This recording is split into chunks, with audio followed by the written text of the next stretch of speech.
Hey guys, I get a lot of questions about financially viable skills for tomorrow's workforce.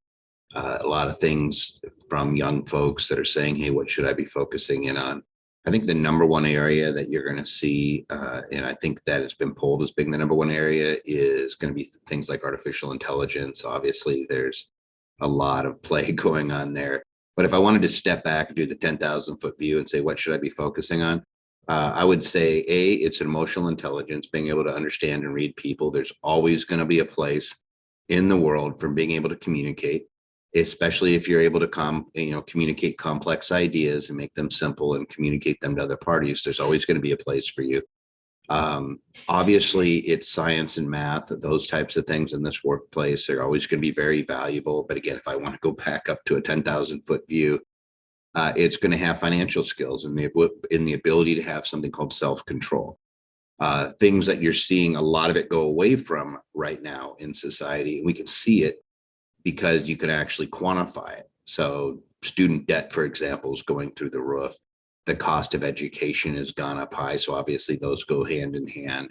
When you see things like tons and tons of automobile debt, you know that people are making large purchases and perhaps it's not the wisest decision. During the pandemic, we saw something very interesting, which is we saw personal savings rates go up because people weren't able to go out and spend all their money. And then it dropped like a rock when we reopened, and they call it pent up demand, is people could not get rid of their money fast enough. So if there's one skill you want to learn that's going to make you financially successful, period, whether it's in the workforce or in life as a whole, it's the ability to live within your means and live on less than what you make. And if you're working with a company, if you can exercise that same restraint, you will be benefiting them, which is going to make you much more valuable. Now that's the 10,000. If I get down and I say what industries are going to be really important: health, sciences, AI, anything that's engineering, all of those are the most valuable right now. Those are the most valuable degrees: computer science, health services, all those are really, really valuable. But if I'm doing a 10,000 foot view and saying, no matter what you're in, what should you be investing some time in? It's going to be emotional intelligence, being able to communicate with other people, because there's always the highest paid people in just about every company are always going to be as salespeople. Those people that are representing the company to third parties. You say, well, I'm not a salesperson. If you are out discussing your company with third parties, you're a salesperson, period. And it doesn't mean that you have to have a title of salesperson. It just means that those are the most valuable people in an organization. They're able to communicate ideas and understand and receive feedback and communicate complex ideas in a simple form for somebody to understand.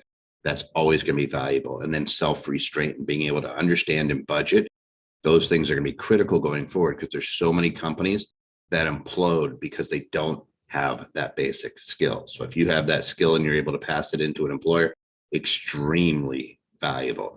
Now, it just so happens that all of those skills are going to benefit you personally as well. And it's allow you to create wealth for yourself and your family. We call it legacy wealth, which means creating something that's going to last for an infinite period of time. In other words, it's not something that's going to be spent down. It's not building up something that can be taken away. You're building up something that is going to be generational. And if you do that by clearly communicating what your vision is to future generations, and you're giving intent to your actual building of wealth, so that you can create something that's going to last more than just one generation going to kids or something, but that continues to exist. And there's only a couple of tools that are used there. That's going to be trusts and foundations, putting together a plan that exists beyond your lifetime. But all of that starts with what we just talked about, with the emotional intelligence, the ability to communicate your ideas. And most importantly, I'd probably say this is the skill that we lack the least, especially here in the United States, is the ability to live within our means and not take on debt. In Infinity, we talk a lot about liabilities bleeding you, assets feeding you. It's really being able to identify what the assets are out there in the world and start building those up, as opposed to building up a whole bunch of liabilities, which seems to be the American way right now, because we have so much debt, so many people struggling as a result. Your middle class and your lower class are absolutely getting impaired by it.